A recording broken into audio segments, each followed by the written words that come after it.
I was the black sheep who everyone ignored at family gatherings until the day I inherited everything and watched them all come crawling back. For 28 years, I was invisible at every holiday dinner. While my cousins got praise for their mediocre achievements, I could cure cancer, and they'd still ask when I was getting a real job. My Aunt Veronica would literally step around me to hug the person behind me. Uncle Randall would introduce his kids to strangers, but forget I existed entirely. This is my nephew Theo, the doctor, and my daughter Ava, the lawyer. He'd beam at dinner parties, his chest puffed with pride. Then his eyes would slide right past me like I was furniture, even though I was standing right there holding a bottle of wine I'd brought as a hostess gift. Always expensive wine, because I'd learned early that cheap gifts gave them another reason to dismiss me. My crime? I dropped out of law school during my second year to start a tech company. In their minds, I was a failure who'd thrown away a prestigious career to play with computers. The fact that my company, Cloud Sync Solutions, was thriving and pulling in 7 figures annually meant absolutely nothing to them. I wasn't a lawyer, doctor, or banker, so I didn't exist in their carefully constructed social hierarchy. Quinn's going through a phase, my mother would explain to relatives who asked about my absence from family functions. He'll come to his senses eventually and finish law school.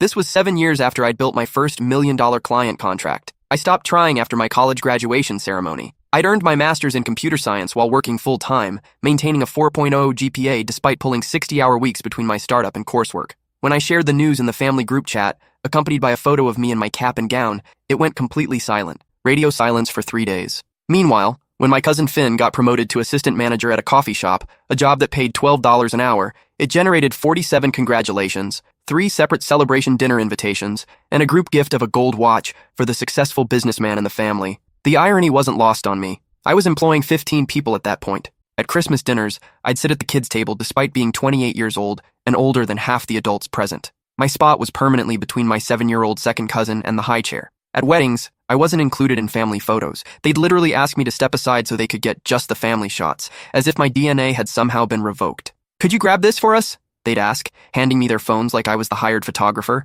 During conversations, they'd talk around me like I was a ghost, discussing my life in third person while I stood right there nursing a beer and wondering why I'd driven 3 hours for this humiliation. "Whatever happened to Quinn?" Aunt Veronica would ask my mother, as if I wasn't sitting 3 feet away at the same dinner table. "Oh, he's still doing that computer thing," Mom would reply dismissively, waving her hand like she was shooing away a fly. "Playing around with websites or something?" My website thing had just landed a contract with a Fortune 500 company, but why let facts interfere with a good narrative? The worst part? I kept showing up anyway, some pathetic part of me still hoping something would change, that maybe this time they'd ask about my life with genuine interest, that maybe this time they'd treat me like I belonged. It never happened. Then Grandmother Iris died. I was the only one who visited her weekly at Sunset Manor, a sprawling care facility that smelled like disinfectant and broken dreams. Every Tuesday at 6 p.m., I'd walk through those automatic doors with a small cooler containing homemade chocolate chip cookies, her favorite recipe that she'd taught me when I was 12 and spending summers at her house. The staff knew me by name. "Quinn's here for Mrs. Patterson," they'd announce over the intercom, and you could hear the genuine warmth in their voices. The nurses would update me on her condition, ask about my business, remember details about my life that my own family had forgotten. Meanwhile, the rest of the family treated Grandmother Iris like a chore to be managed. Aunt Veronica visited twice in 5 years, both times to ask about updating her will. Uncle Randall sent flowers on her birthday but couldn't remember which grandson was which when she asked about us during their brief phone calls. "Tell me about Quinn's company again," she'd say during our chess games, her weathered hands moving pieces with surprising precision. "The cloud storage thing," and I'd explain it all. The client acquisition strategies, the server infrastructure, the upcoming expansion into mobile applications. Her eyes would light up with genuine interest, asking follow-up questions that showed she was actually listening, actually processing what I was telling her. "You know," she'd say, leaning back in her recliner while I set up the chessboard, "I built the family construction business from nothing back in 1952. Started with your grandfather in a pickup truck. Everyone said a woman couldn't run a construction company." She'd smile, a mischievous glint in her eye. "Proved them wrong, didn't I? Made more money than any of their husbands ever did." These weren't stories she shared with anyone else. During family gatherings, she'd sit quietly in the corner while everyone else dominated conversations about their achievements. But with me, she'd talk for hours about building the business, about the early struggles, about the satisfaction of proving doubters wrong. "You remind me of myself at your age," she'd tell me, capturing my bishop with her knight. Too stubborn to quit, too smart to fail. She was sharp as a tack until the very end, remembering intricate details about my business strategies that my own parents had never bothered to learn. When I landed my biggest contract, a 3-year deal worth $2.4 million, she was the only family member who understood what it meant. "That's empire-building money," she'd said, gripping my hand with surprising strength. "Don't let anyone convince you it's not." When she passed, I was the one holding her hand. The rest of the family was at Cousin Theo's engagement party. an event I hadn't been invited to despite living in the same city, and despite the party being held at the country club where I'd helped Theo get his membership through a business connection. I found out about her death through a text message from my mother. Mom passed this afternoon. Funeral arrangements TBD. No phone call, no personal conversation. Just a group text, like announcing a change in dinner plans. When the lawyer called for the will reading, I almost didn't go. Another family event where I'd be treated like hired help, expected to sit in the back and keep quiet while the adults handled important business. But something urgent in Attorney Morrison's voice made me change my mind. Mr. Patterson specifically requested your presence, he'd said. She was very clear that you needed to be there. The entire family packed into Morrison and Associates like vultures circling fresh roadkill. The law office was all mahogany and leather, the kind of old money establishment that made you whisper automatically. Aunt Veronica had even brought a leather portfolio to organize her inheritance documents, complete with color-coded tabs and a calculator for quick math. Uncle Randall was already discussing property tax implications with his wife in hushed tones, wondering aloud whether they should sell the mansion immediately or rent it out for passive income. Cousin Ava was Googling luxury cars on her phone, favoriting BMW and Mercedes models with the assumption that she'd soon have the down payment for any of them. They'd all assumed Grandmother Iris would divide everything equally among her children and grandchildren. The estate was worth nearly $20 million, the sprawling Victorian mansion worth $2.3 million, diversified investment portfolios worth $4.1 million, and the family construction business worth $12 million and change. Even split 12 ways, everyone would walk away millionaires. I sat in the back corner, invisible as always, watching them count money that wasn't theirs yet, while pretending to care about the woman who died to make it available. Attorney Morrison cleared his throat and began reading in his practiced monotone. I, Iris Elizabeth Patterson, being of sound mind and body, do hereby declare this to be my last will and testament. Standard legal language followed. Revocation of previous wills, appointment of executors, the usual boilerplate that makes lawyers rich and families poor. Then came the meat of it. To my beloved family, I leave you exactly what you gave me in my final years. Confused murmurs rippled through the room.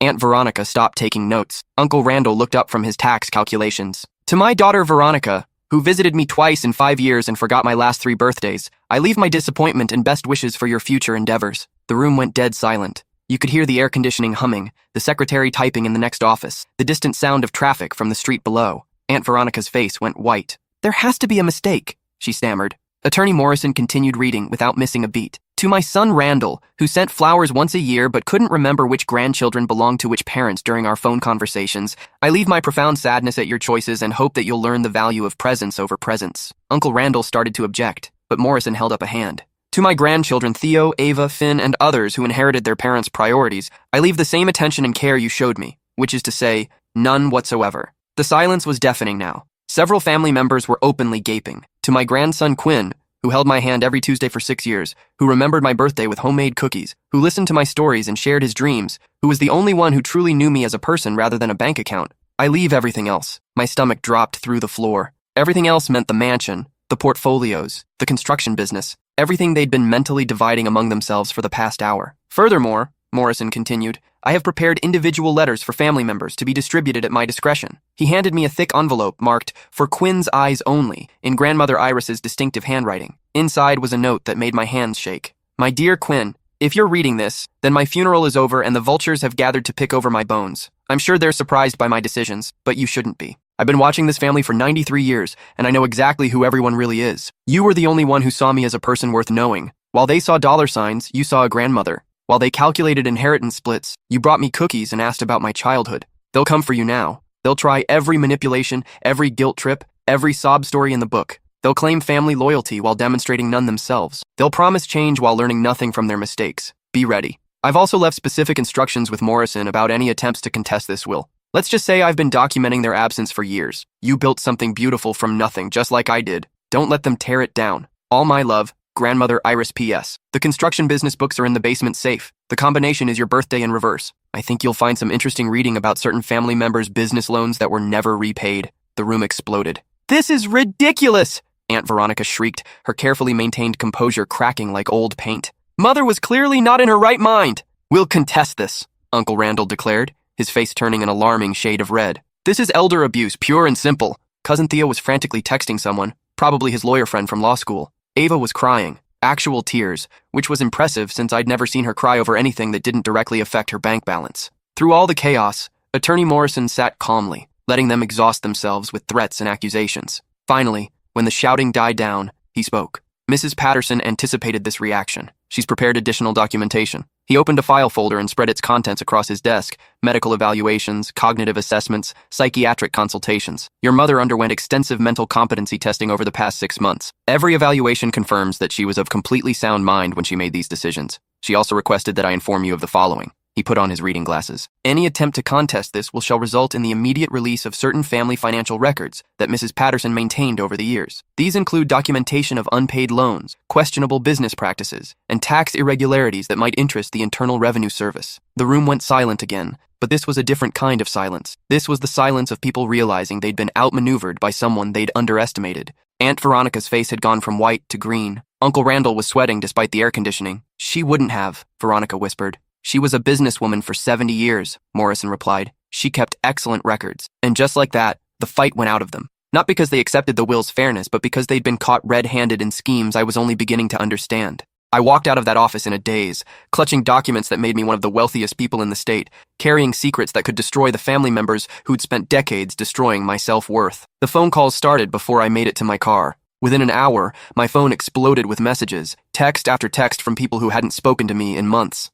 Aunt Veronica. Quinn, honey, we need to talk. Family dinner tonight at my house. 7 p.m. sharp. Uncle Randall. Hey buddy, haven't heard from you in ages. Want to grab coffee tomorrow? My treat. Cousin Theo. Congrats on the inheritance, man. We should celebrate. Drinks on me. Ava. Quinn, I've been meaning to call for weeks. I miss talking to you. Even my parents, who lived across town and hadn't spoken to me in 3 months except to ask if I was still playing with computers, suddenly wanted to reconnect as a family. The dinner invitation from Aunt Veronica wasn't a request. It was a summons disguised as hospitality. I almost didn't go. Part of me wanted to disappear, to process this life-changing moment in private, to figure out what the hell I was supposed to do with $20 million in a construction company I knew nothing about running. But another part of me, the part that had been invisible for 28 years, wanted to see what desperation looked like on the faces of people who'd spent decades making me feel worthless. I arrived at Uncle Randall's house to find them all waiting. But something was fundamentally different. For the first time in my life, every face turned toward me when I walked through the door. Not toward someone behind me, not toward someone more important, toward me. Quinn! Veronica practically lunged at me with a hug, enveloping me in designer perfume and false enthusiasm. You look wonderful. How's business? I've been meaning to ask about your company for months. It was the first time she'd asked about my work in 15 years. The first time she'd used my name without sounding like it tasted bad in her mouth. We've all been talking, Uncle Randall said, guiding me to the head of the dining room table. A seat that had never been offered to me before, not even when I was the only family member who showed up for someone's birthday. The head of the table, where the most important person sat. For 28 years I'd eaten at the kids' table, the kitchen counter, folding chairs brought in from the garage. Now I was being seated in the patriarch's chair like some kind of returning king. About how proud we are of you, Randall continued, pulling out the chair with exaggerated ceremony. Cousin Theo nodded enthusiastically, his previous dismissive attitude replaced with something that looked disturbingly like hero worship. I was just telling everyone how smart you've always been. Remember when we were kids and you built that computer from scratch? I always knew you were going to be successful. I stared at him. You called it a waste of time and broke it on purpose. His smile faltered for a microsecond before reassembling itself. Kids, right? We didn't understand genius when we saw it. The revisionist history was breathtaking. Suddenly, every family member had a fond memory of supporting my dreams. Every slight had been rewritten as encouragement. Every snub had become a misunderstanding. I always told people you were the smartest one in the family, claimed Aunt Veronica, who had literally introduced me as Randall's odd nephew at her last dinner party. We knew that computer thing would work out eventually, added my mother, who had spent years telling people I was going through a phase. The conversation continued like this for an hour, a complete rewriting of 28 years of family history, presented with straight faces and earnest voices. But I could see the calculation behind their eyes, the way they measured each word for maximum impact. This wasn't remorse, it was strategy. The thing is, Aunt Veronica said carefully, setting down her wine glass and leaning forward with practiced concern, we're worried about you handling such a large inheritance alone. It's a tremendous responsibility. Overwhelming, agreed Uncle Randall. Life-changing money requires careful management. We want to help, added Theo. Family should stick together, especially during big transitions like this. Cousin Ava,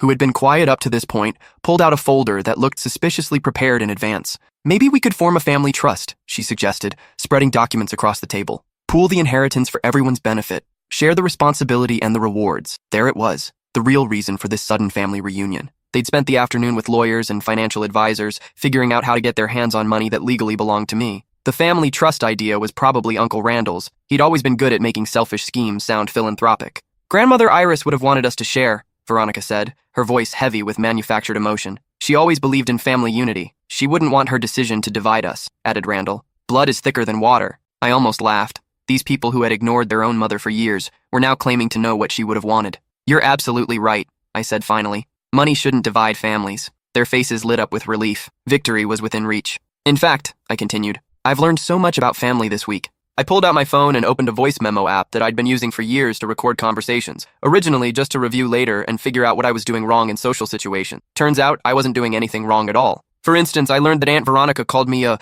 basement-dwelling loser who'll never amount to anything just last Christmas. Would you like to hear the recording? Her face went pale. The wine glass slipped from her hand, shattering on the hardwood floor. Or Uncle Randall's theory that I'm probably autistic because I don't understand social cues and can't take a hint. I have that one too. He started to stammer, his confident demeanor cracking like ice in spring. My personal favorite is Cousin Ava explaining to her sorority sisters why she doesn't include me in family photos. Something about not wanting to be associated with family embarrassments and how my presence might hurt her social media image. I'd been recording family conversations for years, initially just trying to understand where I was going wrong, why I couldn't seem to connect with these people who were supposed to love me unconditionally. The recordings painted a clear picture. I wasn't the problem. They were. Quinn, please, Veronica started, but I held up my hand. Let me share my favorite conversation, I said, scrolling through months of audio files. This is from Easter dinner this year. You might remember, Veronica, you were explaining to Mom why I shouldn't be invited to family events anymore. I pressed play. Veronica's voice filled the room, crystal clear through my phone's speaker. He's just so awkward, and honestly, a little pathetic. Still playing with computers at his age? Theo's a doctor, Ava's a lawyer, Finn's moving up in management. What does Quinn have to show for himself? Some silly website business that'll probably fail anyway. Present-day Veronica looked like she wanted to disappear into the floor. Oh, but here's the best part, I continued, fast-forwarding to another section. Uncle Randall's voice. The kid's delusional if he thinks that computer stuff is a real career. When he comes crawling back to reality, maybe I'll throw him some construction work. Manual labor might teach him some humility. The silence in the room was deafening. For 6 years, I said quietly, I watched Grandmother Iris ask where everyone was. Every Tuesday, she'd look toward the door around dinner time, hoping one of you would visit. She'd save newspaper clippings about your achievements, wanting to feel connected to her family. Cousin Theo shifted uncomfortably in his chair. She'd ask me to show her your Facebook photos on my phone because she missed you. She worried she'd done something wrong, that somehow she'd failed as a grandmother. I stood up from the head of the table, this symbolic seat they'd given me as a prop in their manipulation play. I told her you were all just busy, I continued. I made excuses for you because I didn't want her to feel abandoned. But she knew. She was 93, not stupid. Quinn, please, Veronica started again. She knew that her own children visited twice in 5 years. She knew that her grandchildren couldn't remember her birthday. She knew that the only time anyone called was to ask about inheritance or to update her will. I walked toward the door, their eyes following me like I was a departing deity. You want to know what Grandmother Iris really wanted? She wanted her family to visit her, to call her, to remember her birthday, to treat her grandson, me, with basic human decency. We made mistakes, Uncle Randall said desperately, but we can change. We're family. You're absolutely right, I said, pausing at the threshold. We are family, and I'm giving you exactly what you gave me all these years. I looked each of them in the eye. Nothing. The aftermath was swift and brutal. The call started immediately, then the emails, then the lawyers. They tried everything to get their hands on the inheritance. First came the emotional appeals, tearful voicemails about family bonds and second chances. Then came the guilt trips, accusations that I was dishonoring Grandmother Iris's memory by being vindictive. When emotional manipulation failed, they escalated to legal challenges. They tried to contest the will, claiming Grandmother Iris was mentally incompetent when she made her decisions. Their case fell apart within a week, when my lawyer produced 6 years of video evidence, showing her sharp mind and clear reasoning. Footage I'd taken during our chess games and conversations, originally just to preserve memories of our time together. The recordings of her explaining her decision to disinherit them certainly didn't help their case. Grandmother Iris had been methodical about documenting her reasoning, and her words were devastating in their clarity. Quinn was the only one who treated me like a person instead of a bank account. He earned this inheritance through 6 years of genuine care and attention. The others can earn their way in life like he did. Next, they tried to claim I'd manipulated her, that somehow I'd used undue influence to turn her against her own children. That strategy collapsed when the nursing home staff testified about my weekly visits and the family's complete absence. The head nurse's testimony was particularly damning. In 6 years, Mr. Quinn never missed a Tuesday visit. Mrs. Patterson would start getting excited on Monday evenings, asking staff if we thought Quinn would bring cookies this week. The rest of the family, we might see them twice a year, usually around Christmas or when they needed something signed. 3 months after the will reading, the legal challenges were exhausted. The inheritance was officially, irrevocably mine. That's when the real consequences began. Aunt Veronica lost her house. She'd been living beyond her means for years, maxing out credit cards and taking out loans against her expected inheritance. When the estate money didn't materialize, the bills came due all at once. The foreclosure notice was posted on a Tuesday, the same day of the week I used to visit Grandmother Iris. Uncle Randall's restaurant went under next. He'd expanded too aggressively, counting on inheritance money to cover the debt. Without that safety net, the business collapsed in spectacular fashion. The health department found violations during the final inspection, and local newspapers covered the closure with headlines like, "Family Restaurant Serves Final Meal." Cousin Theo had to move back in with his parents after his engagement fell apart. Turns out his fiancée had been more interested in his family's wealth than his pediatric residency salary. When she learned about the will, she returned the ring and moved in with a cardiologist whose family owned actual assets. The family had been living beyond their means for years, banking on their inheritance to solve their financial problems. Without that expected windfall, their house of cards collapsed spectacularly. My parents made one last desperate attempt at reconciliation 6 months later. They showed up at my office, the sleek downtown space I'd leased after moving my company out of my home garage, with tears in their eyes and rehearsed speeches about family healing. "We love you," Mom said, her voice trembling with either genuine emotion or practiced manipulation. "Money doesn't matter. We just want our son back." "That's beautiful," I replied, not looking up from the financial report spread across my desk. Where was that love when I graduated college? When I started my business? When I needed emotional support during my divorce? Dad cleared his throat, straightening his tie like he was preparing for a business presentation. "We weren't perfect parents, Quinn, but we can start over. Family is forever." "You're right," I said, finally meeting his eyes. "You can start over. Just like I did when I stopped expecting anything from this family." I opened my desk drawer and pulled out a check I'd prepared weeks earlier, knowing this conversation was inevitable. "That's what you spent on my birthday gifts over the past decade combined," I said, handing him a check for $500. "Consider us even." The look on their faces was priceless, a mixture of shock, hurt, and the dawning realization that their son was no longer the pushover they'd raised. A year later, I ran into Cousin Ava at a coffee shop downtown. She looked terrible, exhausted, stressed, wearing clothes that had seen better days. Gone were the designer handbags and manicured nails. She was working 3 jobs to pay off credit card debt, living in a studio apartment that cost more than she could afford. "Quinn," she said quietly when she spotted me in line, "I know I don't deserve to ask, but could we talk? Really talk?" I studied her face, looking for the manipulation I'd grown accustomed to, the calculated expressions that had defined every family interaction for the past 28 years. Instead, I saw something I'd never seen before: genuine remorse. "I've been thinking about what you said that night," she continued, her voice barely above a whisper, "about how we treated you, about how we treated Grandma Iris. You were right about everything." She started crying, not the performative tears she'd shed during the will reading, but real, ugly crying that made other customers stare. "I've been so angry at you for not sharing the inheritance," she said. "But the truth is I'm angry at myself. We all are. We knew we were awful to you and we did it anyway." "Why?" I asked, genuinely curious after all these years. "Because it was easier than admitting we were jealous," she said,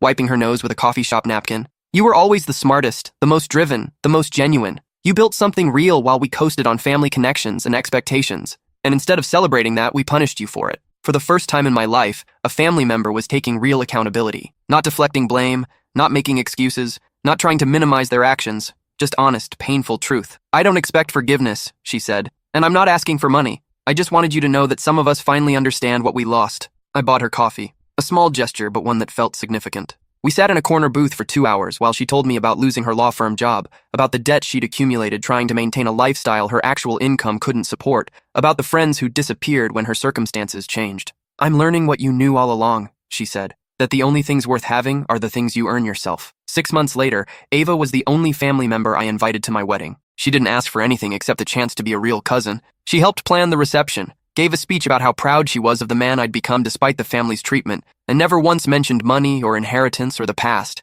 The rest of the family saw the wedding photos on social media. Uncle Randall commented with congratulations and a subtle hint about his ongoing financial struggles. I deleted the comment without responding. Cousin Theo sent a long private message explaining how he'd always supported me and how he hoped we could rebuild our relationship.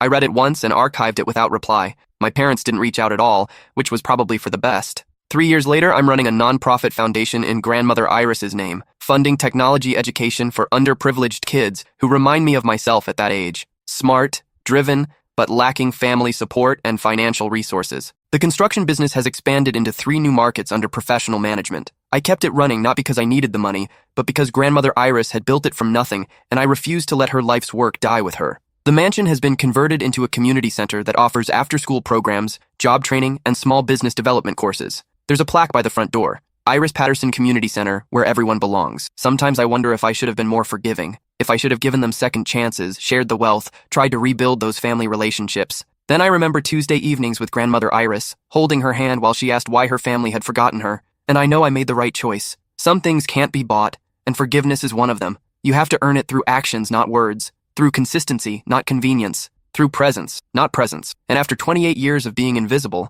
I finally learned that my presence was a gift, one that had to be deserved, not demanded. The black sheep doesn't always stay in the herd. Sometimes it finds a better flock. Sometimes it starts its own.